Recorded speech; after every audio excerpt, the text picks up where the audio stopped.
The following podcast is brought to you by the Johners Podcasting Network, found exclusively at wrestlingwithjohners.com.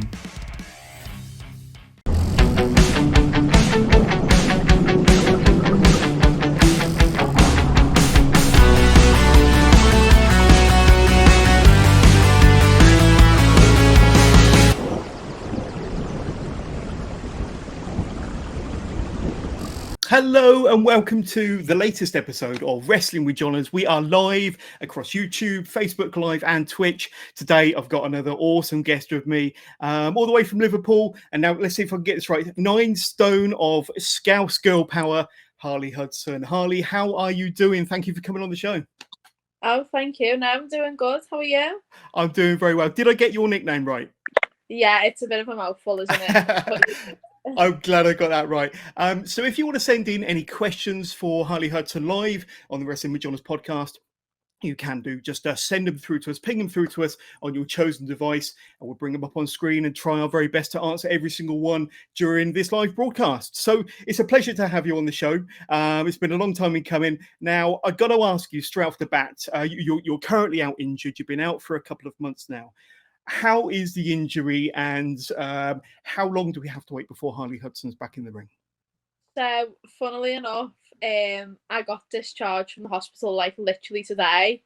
So I had my last appointment today. Saying that, I have already been back to training before I got discharged, which I probably shouldn't have done, but I was like, I've got to give it a go, and I felt fine. Because my first show back is on Saturday, like not tomorrow, the week after. That's a Superstar in Fazakli. So yeah, I'm sort of jumping straight back in because I'm also at This Is Wrestling on Sunday against Lucy Sky as well. So I'm sort of double heading the weekend, jumping straight into it. So we're going to talk about your matches that's due to come over the next few weeks, couple of months. But tell me a bit about the injury, because I understand it happened at a show, didn't it? And I think did you do pull double duty and you got injured in a rubble match? But tell me about it. Tell me how it happened. Yeah, it was just like one of those things. Because I'd had a match earlier on in the show, and then I went into the Rumble as well, and it was just like sort of a move gone wrong, like just it just sort of happens, doesn't it? Yeah. But I just sort of knew straight away that something wasn't right, so I was like, okay, I'm gonna eliminate myself and just like sort myself out, because like usually like I'm fine with like hard shots and like getting hit, like you're able to carry on, but I just thought like something's not right here. But so it ended up at first. So I'd done it, and then the medic was like, "Oh yeah, like you'll be fine. I don't think it's broke, but still go to the hospital." So I was like, "Okay." So if he doesn't think it's broke, why is he telling me to go to the hospital? So I think he was just saying that to not let me freak out about it. Do you know what I mean? So I like go to the hospital. I'm in my gear. The woman that's doing the X-ray had been to a show that I've been at, like a couple of weeks before. It was like This Is Wrestling. She'd been to it and like and said like, oh, I'll have to tell my son, because he must have been like a fan of like the show or whatever. So I'm in my gear like getting this X-ray, like, oh my god, what is going on in my life right now? And then it turns out, so at first he thought it was 2 breaks, but it turns out 3 different bones in my foot are broke. Oh, so not good, but it's healed really well, to be fair. I'm obviously back quicker than I expected, because I didn't really know what to expect at first, because I've never had like a bad injury before, like anything more than like, to be fair, I don't think I've ever missed a show due to injury. So it was totally new to me, but I think I've been quite lucky with it and healed it up. So fingers crossed. Yeah, wow. An amazing recovery, a quick recovery as well. And I've got to ask you, you've been out for a couple of months. You're due back next weekend, and we'll talk about that match in a moment. But has it given you like a fresh determination? You say you've not missed a wrestling show before having that injury a couple of months ago back in January. So has it given you like a fresh determination to come back even stronger and better than before? Well, definitely, because even like in the gym and things like that, like I knew like I've got to work even a bit harder to keep my fitness up and to keep like, because I was like, there's no way I'd go back to a show if I didn't feel like fit and able to do it like in myself. I was like, the gear is not going on till I feel good at it. Do you know what I mean? So, but I've still kept it up. Like, obviously, like with my shoot job, my real job, like I'm a fitness instructor and stuff and a PT. So, like, I was off for like maybe 2 days after I'd done it, and then I was back in work. Like, I just was like, I need to just try and keep my life as usual normal as as it, possible. as normal as possible, because like I love like routine like through the week and stuff. So I was like, no, we're sticking to it. To like, it's just been such a mad experience, but like I think it makes you like, it's obviously made me appreciate things more, and I think absence makes the heart grow fonder a little bit. Yeah, yeah, absolutely. Well, I'm going to bring up the match graphic, Harley, and that's your next opponent, isn't it? Aurora Tevez at is it Superstars Pro Wrestling, isn't it? Yeah. In Liverpool. So you've faced Aurora before, I know. You've had some amazing matches with her. Are you looking forward to that match, but maybe a little bit nervous at the same time, considering you're coming off of an injury? I don't know if it's nerves that I'm feeling. I think it's more excitement, because if I was feeling like really, really nervous for it, then I think, oh, you're in the right frame of mind for it. Obviously, I'm not saying that maybe the second before I go out, you get them nerves, but like if at this point I was feeling nervous, then I'd be like, maybe it needs a little bit more time to like assess the situation. But I'm feeling really good about it. And obviously I've wrestled before, and she's amazing. She's an amazing talent, really good wrestler, and just a really nice girl as well. So I'm glad that like my first couple matches back are with people that I'm really comfortable with anyway. Do you know what I mean? And I know, so. Yeah, absolutely. So I'm just going to flash the graphic up once more. So against Aurora Tevez, Harley Hudson, and that's the 19th, I think. Is that correct? That you're the 19th, and you said that you're facing Lucy Sky the following day. So not only are you returning from a big injury, but you got a double header that weekend. Yeah. But I wouldn't have it any other way, to be honest with you. And I just want to sort of jump straight back in. But Lucy's another one of my like favourite people to wrestle. I seem to wrestle quite a bit. So I'm just really looking forward to it. I always seem to have like good matches with both of them. Like we have good chemistry. We've had like triple threats and everything. Like I think we've all wrestled each other enough times to be like, oh God, you again. But no, but I'm looking forward to it. It'll be good. Yeah, absolutely. So we're going to take a deep dive into your journey in the wrestling business fairly soon, your favourite moments, your favourite opponents and all of that. But British wrestling returned last summer, didn't it? After about a year and a half layoff. You returned after 14, 16 months away from the ring. But you appeared to come back with a real freshness about you, a determination to take your career to the next level in wrestling. You definitely came back with a bang and with a point to prove. But tell us about your mindset coming back into pro wrestling in 2021 after such a long layoff.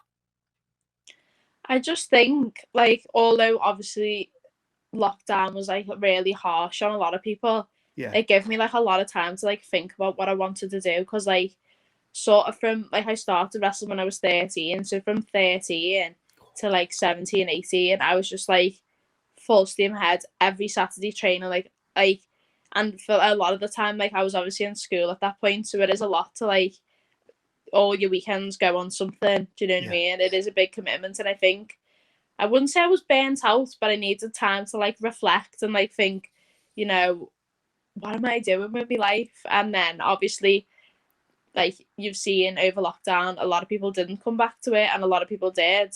And like I knew I had the time and thought, is this what I want to do? Like, will it work out? And then I've sat and thought about it, and I was like, yeah. And I think that and like I think I've grown a lot in confidence, like over lockdown. I think that helped me to like sort of come out my shell a little bit and like just like show like who I actually am in my character and in the ring and stuff like that. So I think having that amount of time to like really think about what I wanted to do has like helped me performance in like ways that like I didn't even think would be possible, to be honest with you. Yeah, Yeah, absolutely. And last year, it was such a good year for you. Like it was, so many talent that was coming back after that layoff. You had matches for Superstar Pro Wrestling, the LWF, Wrestle Island. I think you made your debut for Catch Pro Wrestling. You stepped inside a TNT ring. A pretty exciting return for yourself with some pretty big promotions up in the Northwest, up in your neck of the woods. Looking back on what you achieved last year, you must be pretty happy with what you've done.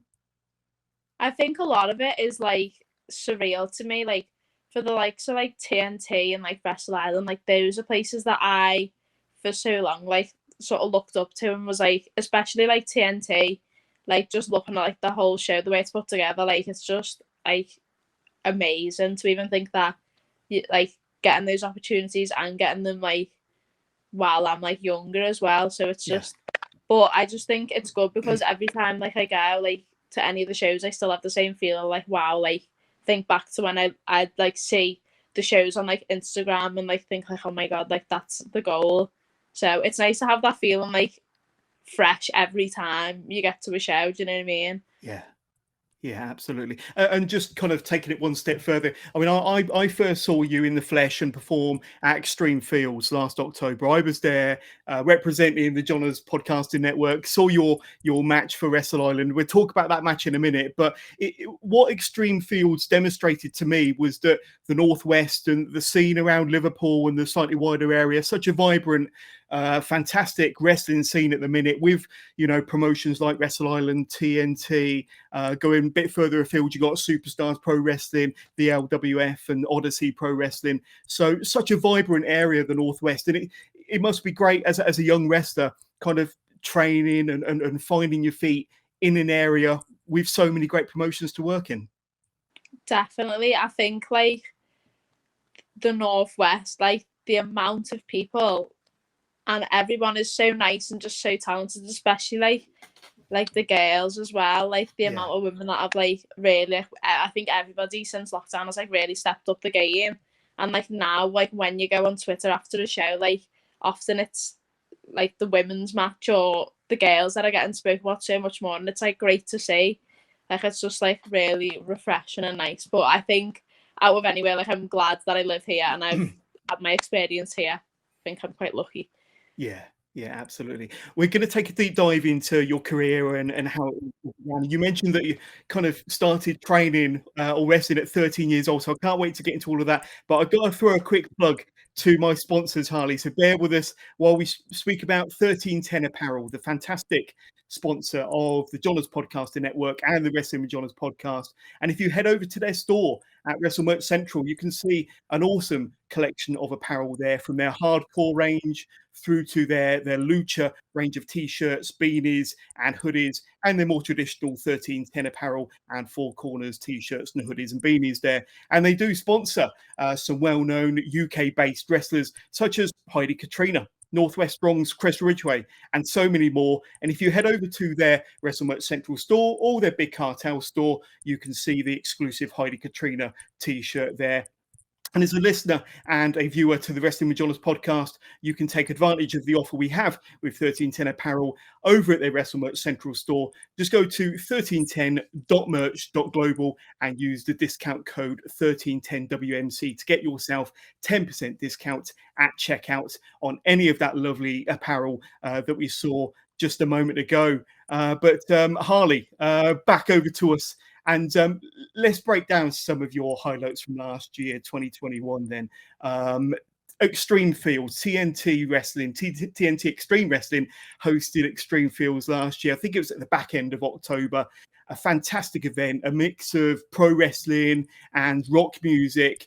It was a whole day from the Electric Warehouse in the centre of Liverpool. My first time in Liverpool. What a fantastic way to spend my day up in Liverpool. But you were there, representing Wrestle Islands, and it was in the Power Up Briefcase match, wasn't it? And there was yourself, Charlie Brennan, Connor Kyle, Lance Rivera, and Lucy Sky. You walked out the winner. A fantastic occasion. Must have been a great experience for you. Was that your first time inside a TNT ring, by the way? So I'd wrestled on Siren's Fury, do you know the all women's TNT show? Yes. I was on like the VIP match with Lucy Sky, obviously. Yeah. So at that point I'd wrestled on there as well. I'd also done the day after as a last minute in the Ignition Rumble. So I've been in 2 Ignition Rumbles. I'm like, wow. But that was literally like so last minute. Like I was in ours like the day after the show. And a place had became available. So I was like, that I am on my way. Yeah. Don't worry about that. But again, it's just one of those right place, right time. You know what I mean? And then I was able to like make me Ignition debut then. So I'd had a couple of little goings on, but I think Extreme Fields is where like I sort of had like that moment to like, okay, like, wow. Yeah, and like I said, I think it was packed in the Electric Warehouse. I think there was best part of about 200 people speaking to Jay, the promoter. But let me just bring up this photo here of you with the briefcase, the power-up briefcase. You've got your foot on Lance Rivera's chest there, I think. But a great match, a really fun match, and you came out the winner. Can you remember much about that match? Take us back to that day and that match in particular. What can you remember? I just think it was such a mad day because there was like so many different matches and like promotions and like just sort of everybody was there that I knew. Do you know what I mean? It was like a really good day. Yeah. And I can just remember being really like looking forward to it. And then obviously I had the match and it was just I just really enjoyed myself, and it's nice like because I think before lockdown I'd always be so nervous at shows and like I'd struggle to enjoy matches, but like this one I really like felt in the moment and enjoyed myself doing it, and it was really good. So it's like a great experience to have, and obviously like sharing the ring with everyone who I did, like that was a really good experience as well. So yeah, absolutely. 10 out of 10. Yeah, and I know that you're kind of good pals with a lot of the guys and girls that were in that ring. But am I right in thinking that you pinned Lance Rivera with a Canadian destroyer? Is that how you ended the match? That's it. Let's have a look at this. So that's kind of how it began. These are awesome photos from Tony Knox here. And 1, 2, 3. What a way to win! What a way to win! And is that a move that you kind of have been doing for a long time? Tell us about that, because it was a hell of a move and a great way to win the match. But Canadian destroyers, they seem to be, used pretty much everywhere. But have you been using it for a long time? No, I've done it in training and I'd learned it, and then I was like, yeah, I'm gonna do it. And I haven't done one since then, since that moment. But how I described it, because when I was doing it, everyone was like, come on. And I was like, no.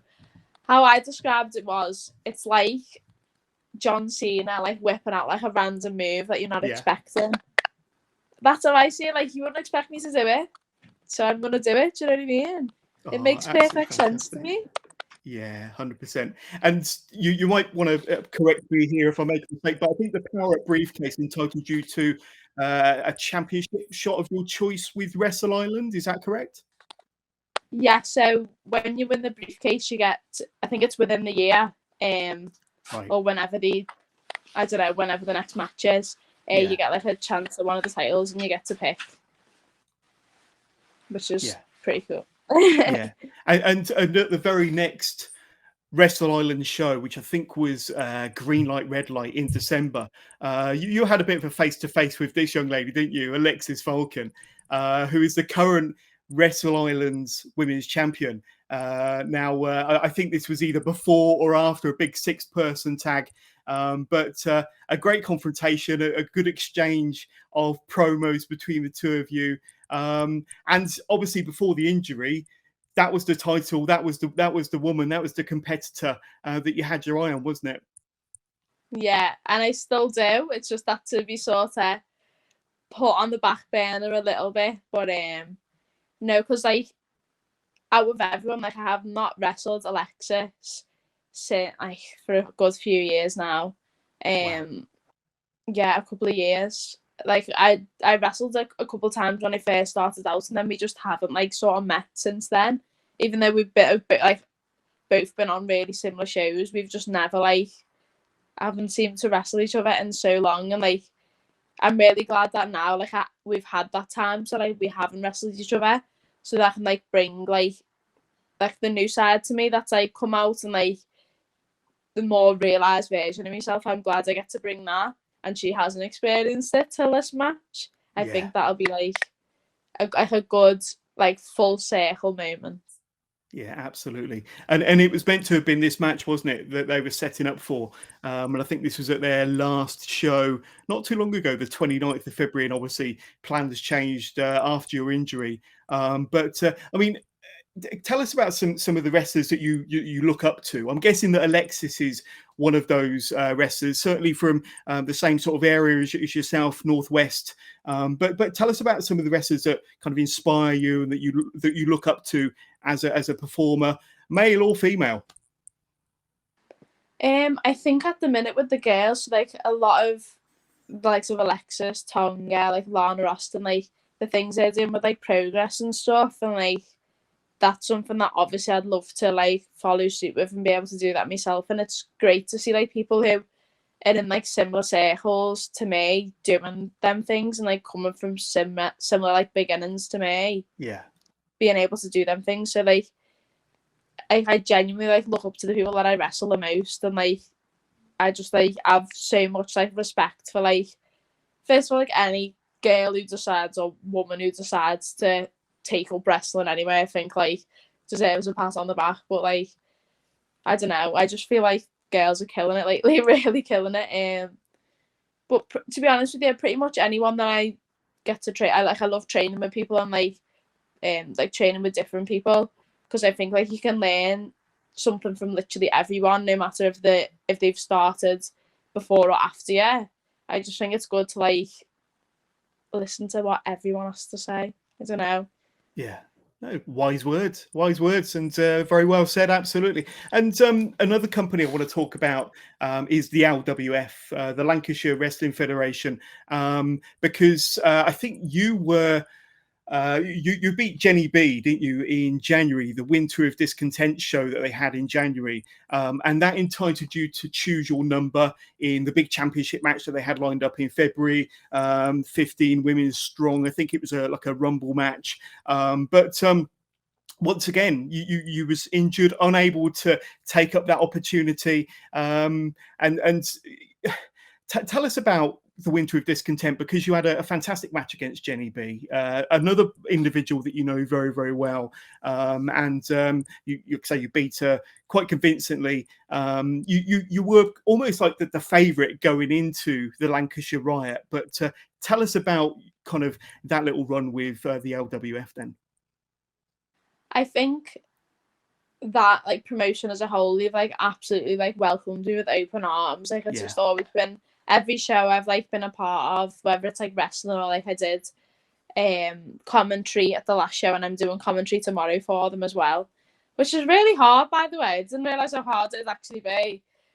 Like that is serious hard work. But and like sort of every match I've had's been like different, and just for that, like, I wish so much that I could have been a part of the last show with that match, just for the amount of like different talent that they brought in for it. I just say exactly that, like just literally all like my favourite people in one show. But and especially like the match with Jenny B and after it, and like seeing like a lot of the girls like debut and like Lily Winters and things like that.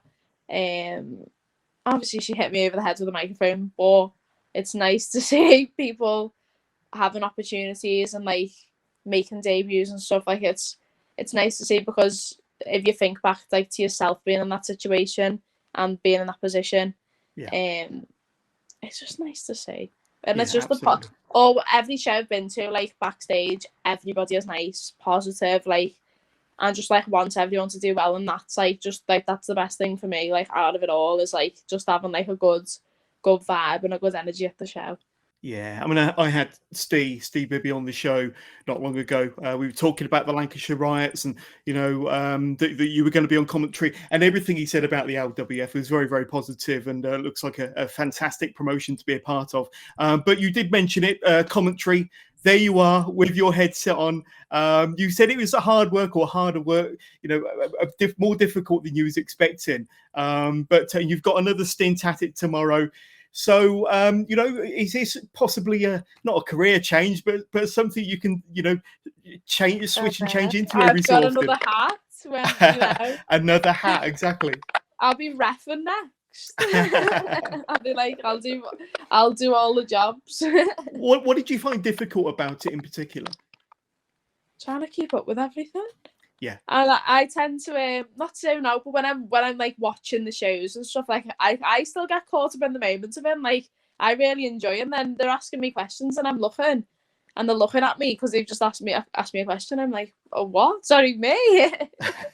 But no, it is difficult, but I did really enjoy it, and it's really nice to just sit and watch the show from like that perspective, because obviously it's like best seat in the house, they say, isn't it? Because you're right there, you're around the crowd, so you can like sort of feel the crowd reaction as well and see like what's going on in the ring. So it is good to experience it, and I think you see like other people's jobs from different perspectives. Obviously, I didn't realise how hard it'd be, so you think like, wow, like they're doing that every show. Like I was knackered after it. Yeah. It's exhausting, isn't it? And it's not necessarily the physical exhaustion that you would find in a ring. It's the mental exhaustion. You're always thinking, you're always talking. I'll take my kind of hat off to you for giving it a try, and you're giving it another go for LWF tomorrow, I'm guessing. Yeah. So I'm Same promotion. Giving it another crack, tomorrow for LWF. So we'll see. Hopefully, I've improved. And I've got to ask you, sitting there with the headset on, watching Jenny B win the championship that you were, dare I say it, maybe the favourite for going into it. How did you feel after that match? I'm guessing that there was a bittersweet moment there for you. Yeah, definitely. But I feel like no matter who it would have been, I've still got the same energy, just like come back better, stronger. Yeah. Just still with a good attitude. So whether it be Jenny B or literally anybody, obviously because it's Jenny, you're like, oh, come on. But even anybody, I'm just excited to literally just wrestle again and just give it a go again and see how we get on. So when you come back, you've got Alexis Falcon to chase, you've got Jenny B to chase. I think we're going to talk about Tonga a bit later on, but you've got all these championships that you're going to be going after. That'll be absolutely fantastic. Let's talk about your kind of early beginnings then, Harley. And you kind of 13 years old when you started training. How did you kind of find a school at that age? How did you begin that journey as a trainee? Literally, so I got like I loved wrestling for ages. I'd watched it, and like I must have just decided like, oh, I like want to see. So I'm sure I googled like, first of all, how you become a wrestler, and then I googled like schools and stuff. The one I went to has like closed down now, but I'd started there. So I started in like a youth class when I was 13, and then sort of 14 and 15 I was doing. So on the show days that we'd do, so I'd get in, do the youth class and wrestle on the youth show, and then I'd do the adult class, and then I'd wrestle on the adult show. So for a time I was doing like a lot of work and like a lot of stuff, and like I just loved it. Like my first few weeks I was like, this is really difficult, and like, believe it or not, I used to be really shy. But I think anyone would be in that sort of scenario. You're going into like a completely different world, and you're like, it's just not like any other sport or anything that you could sort of take up. But like I quickly realised that it probably wasn't going to be a hobby for me. Like it was going to be like, and as it has become like sort of a way of life, and like something that has impacted like all my choices in my life to fit around wrestling. But yeah, so and it sort of was like all guns blazing for like quite a couple of years till obviously lockdown happened, which that like obviously slowed everything down. But for that period of time, like I was just going for it, to be honest with you. Like still while I was in school as well, like I look back now and think like, wow, how was I even doing that? Like I'd be going to school with like, I remember one time I went and like I'd had a match and I'd bruised all my ear, do you know, off like, it must have been off like a forearm or something. Yeah. And you know, obviously the teacher's like, what's up with you? I'm like, oh, well, I had a match on the weekend, and he just must have thought I was like the maddest kid going. So what did your friends think when you told them you was a professional wrestler and that you was going out performing on the weekends as a pro wrestler? Did they kind of take it seriously? Did they want to find out more? Were they interested? What was the reaction to a lot of your peers at school? They loved it. I'm still friends with like the same group of girls that I was at the time when I sort of started anyway. But they've always been like so supportive, and like they come to shows and things like that. But like to be honest with you, like I don't think they were that surprised. Like they were like, oh yeah, like okay. But like they come to shows and that now, but they're all so supportive. Like one of my friends, she's like studying art and stuff, and she had to do a project, and she like done it about my like wrestling character. Wow. And like I was just that emotional looking at her. I was like, that's just so nice. But because she's such a good artist, but like had drawn like different like my promo pictures and stuff like that. But I've got like probably the best like support system around me in terms of like family and friends for that aspect, because I think I'd find it really difficult if they didn't support me and like my family and friends didn't support me. So I'm really lucky in that sense. Yeah, absolutely. I'm going to flash up another picture here. Now, it must be from one of your early days, but what's going on here? A tag team champions, I see. Some silverware there. When was that? What was going on there? So we were actually two separate champions. He had like, I don't know whether it was like, I don't want to say a cruiserweight belt, like a mid-card belt. I don't know if that's the right term. And I had the women's title. We both lost our titles that night. We were sad. I don't remember we had a Mackey's on the way home because we were just sad. To try and cheer you up. Yeah. But that's Tyler Adams. So I'd say he's probably one of like my closest friends in wrestling. We met just through like it was through a charity show at first, and then he just kept like popping up at shows that I was at. But now like we're just a bit inseparable when it comes to shows. But he's somebody who is like overlooked a lot. I think he's really like the stuff he does. I'm like, he's just so good, but it's just one of those things. Like he's just underrated, I think. But yeah, well, let's stick on that subject, because one of my questions was going to be, obviously you've got a close circle of friends within the business that you train with, that you travel with, that you perform with. Are there any other kind of performers, wrestlers, friends of yours that you think are on the verge of breaking out, that deserve a bit of a shout out, and you think that 2022 going into 2023 could be their year? One that sticks to mind, I feel like every time I do like a podcast or anything like this, I always seem to he gets brought up.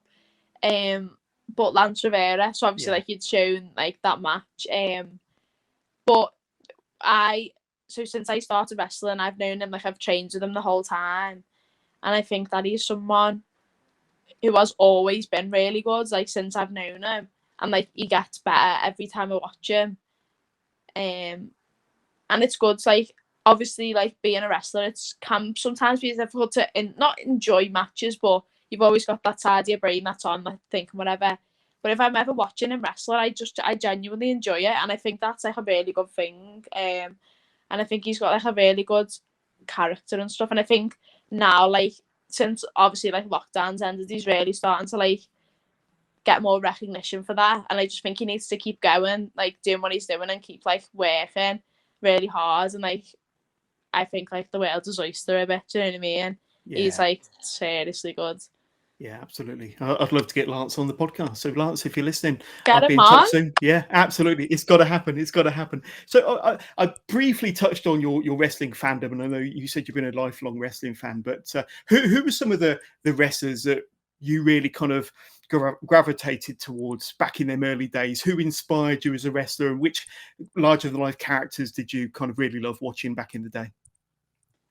So cause I'd watch with my brother, I'd often watch like he'd have like DVDs and sort of like videos and things like that. So I always loved The Rock, Jeff Hardy, the likes of CM Punk, the Undertaker as well. Like I can just remember because like when I was younger, like being allowed to stay up to watch like WrestleMania was like a big thing. Like, oh god, like I'm staying up late and watching this is the best thing, and like just waiting for the Undertaker to come on. I can just remember like waiting for him to come on. But yeah, that's pretty much my people. Some good names there. Yeah. Doesn't get much better than that. Doesn't get much better than that. And I mean, focusing back to your kind of early days, how long was it before you had your first match? And you said you started training at 13. You were having matches fairly early on. What I'm guessing within the first year or so, you were having matches in front of a crowd. Yeah, so it would have been 14. They were on like smaller like youth shows and like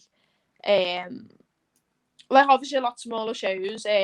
But I still think me as a 14-year-old in front of a crowd is a mad thing as well. Yeah. And it's like I'm glad it happened because I've had obviously more experience at a younger age, so now I feel more comfortable. But I think now if I was to see someone 13, 14 in front of a crowd, I'd be like, no, have fun, like enjoy your school time, like just wait till you're like a bit older. But like I wouldn't change my experience because I'm glad I started young because I'm like a little bit ahead of the game, but I'm also like, oh my god, yeah, like I'm sore now, like my back hurts now, like yeah.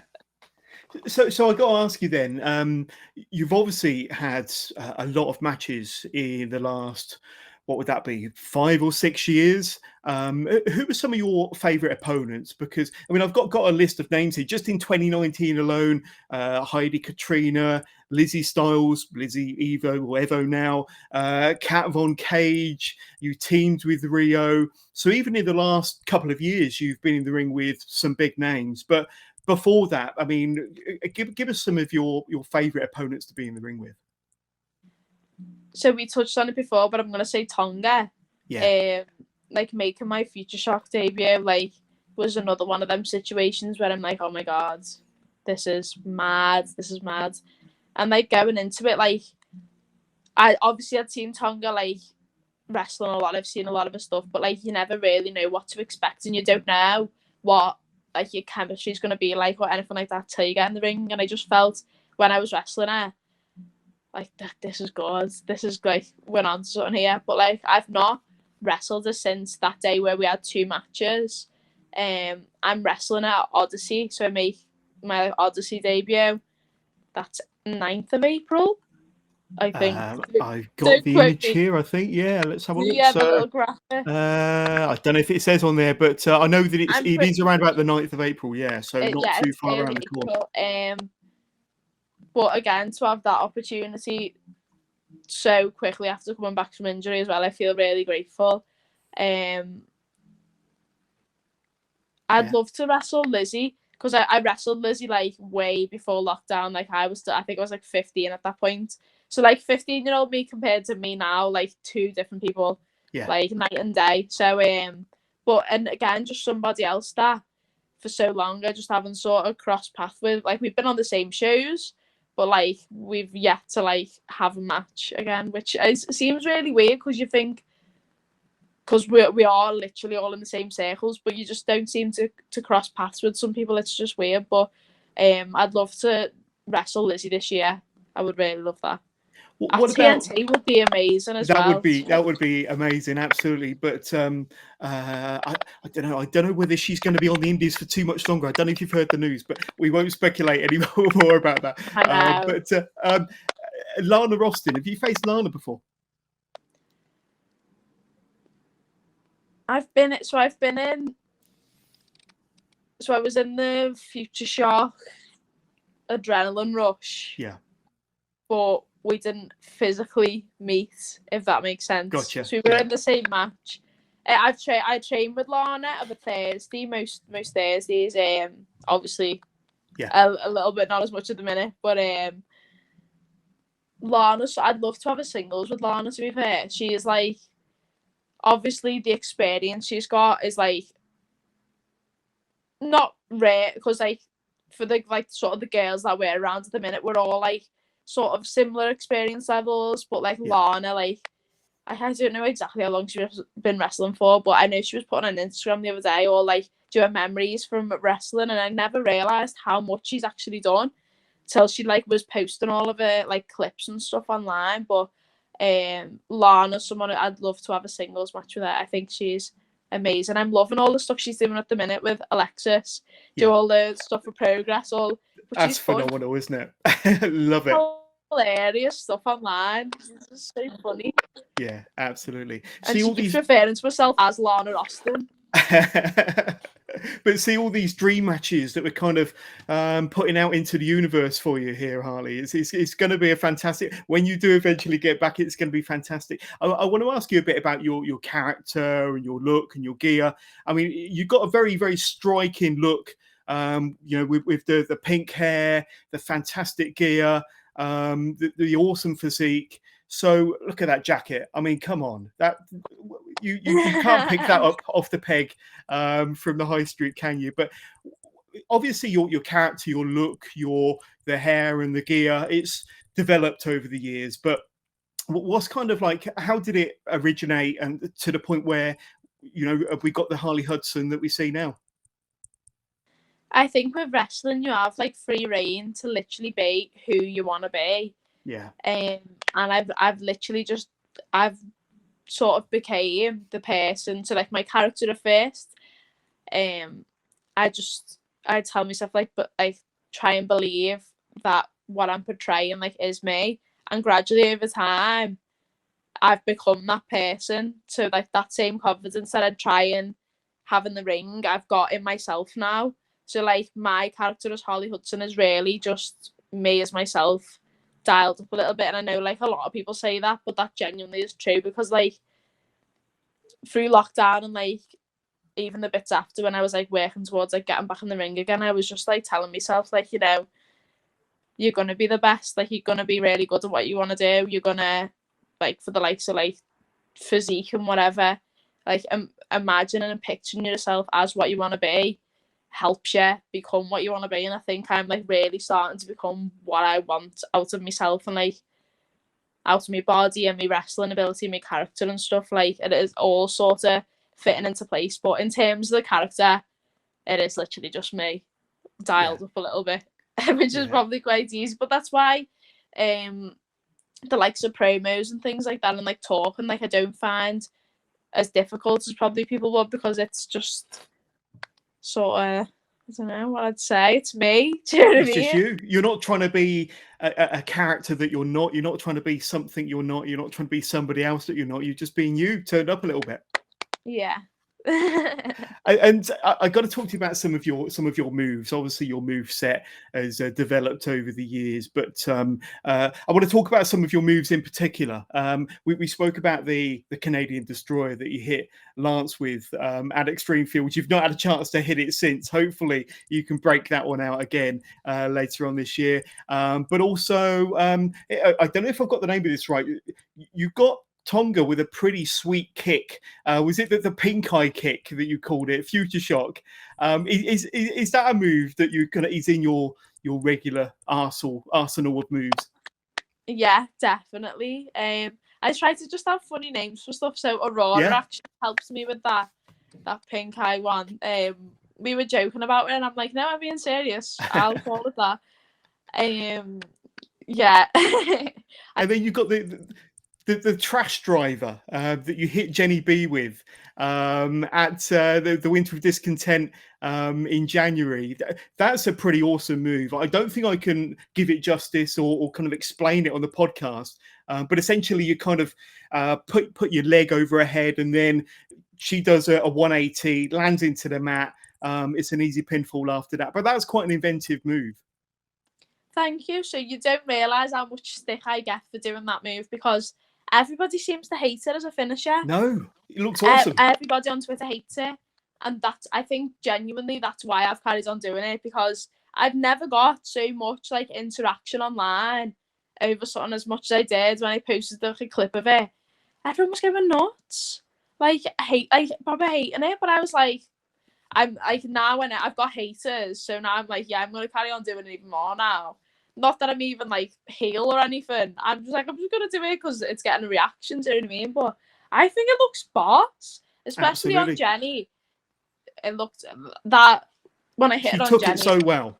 Yeah, genuinely, she did. She really did. And like I say, I'm kind of going on the record of saying it's a pretty sweet move. I think it's pretty awesome. So we need to get this in writing. There we go. We'll clip this and we'll put this all over social media for sure. But how would you describe your wrestling style then? You're a bit of a hybrid, aren't you? Kind of a little bit fast paced around the ring. You do pull out some nice moves. But how would you describe your wrestling style then? I think it's changed so much, especially with like me like building myself up and getting a lot stronger and stuff. I try to do a lot more like power moves now, whereas like maybe before lockdown I probably wouldn't have done as many. But that's literally just down to putting muscle on and getting stronger. So obviously things adapt. It's also a lot more fun and a lot cooler. Yeah. But generally, like I don't try and stick to one style. Like I don't say like, oh, I wouldn't do that because this or this. Like if I can do it and it looks cool, it's probably gonna fit into my moveset somewhere. Do you know what I mean? And I don't want to limit myself to just one way of like thinking or one way of doing things. I wanna be good at everything. Like if you think of like the best wrestlers like Eddie Guerrero or like Shawn Michaels, they were good at everything. They were able to like adapt themselves to all different styles, and like that's what I want to be like. Absolutely. As we start to wrap up this episode of Wrestling with Johners, we got a couple of people that have reached out. We've got Adrian Lloyd via Facebook, who's asking you your favourite wrestler that you've faced. Now, I think we kind of in a roundabout way answered this earlier, but if you had to pinpoint one wrestler who would be your kind of favourite wrestler that you've been in the ring with, who would you say?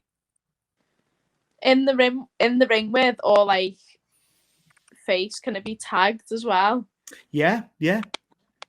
So this was like a really random one, but I've tagged with Frankie Sloan and also like wrestled Frankie Sloan. Nice. And that for me was just a really cool moment because like we like travelled down to the show together and like I was just able to like pick his brains about loads of like his experiences. It's and a like legend. Yeah. And because he's like I'm going to Israel in June to wrestle, and he's like travelled quite a bit for wrestling, so it's good to just ask like, you know, what's it like? Because I've been to Wales, like to me that's a different country, like so Israel's gonna seem like another planet. Do you know what I mean? So it's good to have like those people who are like literally legends, like have been there, done that, like had all the experiences and are still around today, and you're able to ask all that stuff. So I think he's one of my favourites. Good answer. Really good answer. Frankie Sloan is an absolute legend in my book as well. And we got Rev Pro Enthusiast who's watching us on YouTube. So thank you very much, saying great interview. So obviously it's down to the guest. The guest is awesome. So what can I say? We're going to bring up a couple more pictures. Let me just get myself organised here, John. So obviously your next few matches. We mentioned earlier Aurora Tevez and for Superstar Pro Wrestling. What about this one here? Is that what promotion is that? I can't quite make it out. Phenomenal. So that's Phenomenal. Right. Elite Wrestling. So yeah, they had their first show the other day. I was doing commentary again. You're getting known as a commentator now. I know. People are gonna forget that I can wrestle. They had a really good showing, first show. When this match got announced, I was like, okay, this is really like seriously interesting, especially LA Taylor. Yeah. Because I was supposed to wrestle her. Oh, I was so annoyed. I was supposed to wrestle like 2 weeks after I'd done my foot. And I was so looking forward to it. So I'm glad I get that. I get to wrestle Lucia again as well, because I feel like we have really good chemistry. We always seem to be having murder in the ring. Like absolute murder. We always, on all the pictures, we're always arguing with each other. And Ronnie Knox, which I didn't know that they were going to bring her in, so that's really cool. And I've obviously seen her stuff on Progress as well, so that's obviously she's down south, so I've not really mixed with her or had the chance to wrestle yet. But I think like that match, like nobody will probably know what to expect because it's like people from sort of different areas and all different like parts of like Brit Rest. So I think it's going to be really cool. So I'll be like flying the flag for the Northwest, like, oh yeah. 100%. And of course, we mentioned your match at Odyssey Pro Wrestling, War on the Shore against Tonga in April the 9th. There we go. So it was April the 9th. I remembered. Through Morecambe. Absolutely. Yeah. And like I say, Tonga's doing some amazing things on the scene at the minute. So that's going to be fantastic. And I'm sure she'll be looking to avoid the pink eye kick, unlike last time, which caught us square in the face. But lots of really cool things. So as we start to wind down, then obviously you've got a growing fan base, not just in the Northwest, not just in Liverpool, but I think you've got fans growing throughout the UK. Obviously, you're going to be making your return soon. First of all, tell us what your fans out there mean to you, because you have got a growing fan base. You're becoming more and more recognisable, appearing on podcasts like this and kind of a big shows for TNT and various other companies in the Northwest. But what do your fans mean to you? Does it kind of seem weird to think that you've got fans out there that do artwork for you and admire what you do? I think it's amazing. Like I always have, like I said about like TNT and things before, I always have the moments of like, oh my God, I can't believe it. And I think like that still hasn't gone away yet. So I think that's a really good sign that I'm like not having an ego or anything. Like I'm still like, oh my God, this is amazing. But the thought of even like having, like even people buying merch and like the thought of even people being like fans or something that I do is just like another level of like, that's amazing. But I just think it's good, and I'd like to be like, represent sort of a person that somebody would look up to. Like I'm a bit of a mishmash of everything, and like hopefully if that can like resonate with someone watching a show, like coming to a show and wanting to start wrestling, like that'd be great to me. Do you know what I mean? Like just being like, I don't know how to get the words out properly, but like being the person that someone looks at and thinks like an inspiration. To young girls wanting to get into the business. Yeah. Young girls or young boys, but and I think you're well on the way to becoming an inspiration, and I think that you and your character kind of does inspire a lot of kind of younger talent and people that are watching wrestling. But I think your character and, like I say, your look and your gear definitely jumps off the page, and it's going to catch a lot of people's attention, and certainly young boys and girls at home wanting to be inspired by up and coming wrestlers. You're definitely there. But my final question for you then, Harley Hudson, is what does the future hold? So we know that you've been suffering with a bad injury the last couple of months. You've got some big matches coming up soon in March and April. We've spoken about those. But looking further ahead to the end of 2022, maybe 2023, where do you want to be in say, 12 months' time?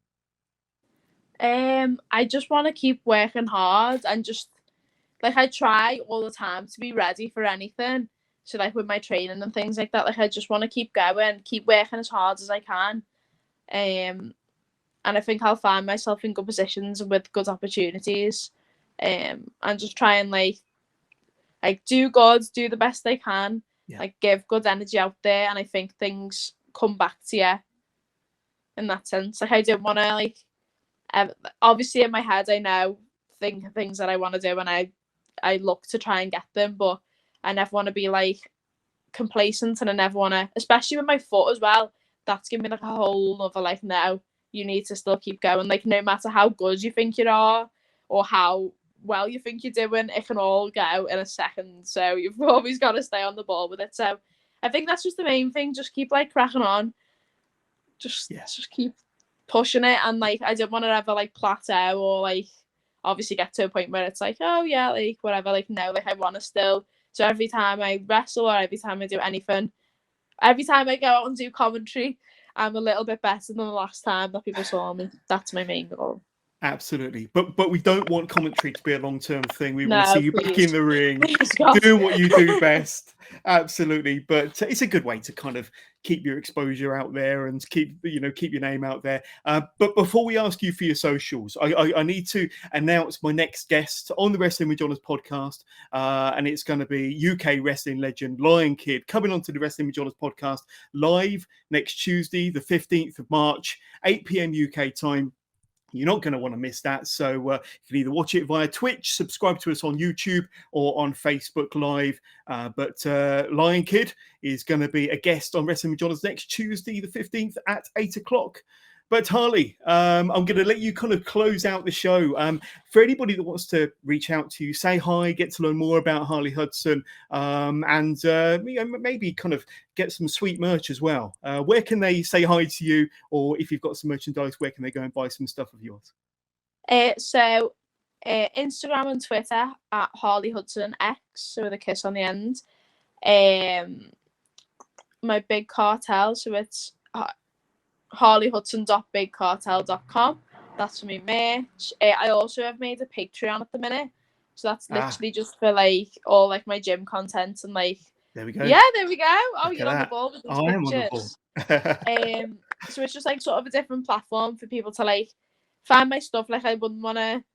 Like it's a good place to put all my things, and then people can go and have a look at it versus like bombarding Twitter with 1,000 pictures of myself and like me gym stuff and that. I think it's a good place for people to like find what I do and like get to know me a little bit more. So that's my newest venture, so we'll see. But absolutely. And you mentioned the merch. Is that your latest t-shirt, your current t-shirt?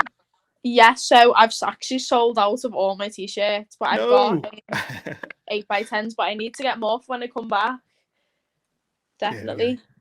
There we go. But Harley Hudson, it's been awesome speaking to you for nearly an hour now, getting to know more about you and your career. And I genuinely think that you're kind of one of the got a very, very bright future. I mean, you've been in the business 5 or 6 years already, but more and more people are finding out about you and watching your stuff for the first time every single day. And you're just going to become a bigger and a better star on the UK scene, to the point where everybody is seeing you on their computer screens or TV screens. I think you've got an exceptionally bright future, and I'm genuinely excited for you and for what you have to offer for the future. And best of luck with your recovery and your return, and the matches that we mentioned earlier on. But thank you for coming on the show, and I hope you've enjoyed the experience. Thank you so much for having me. Yeah, it's been great.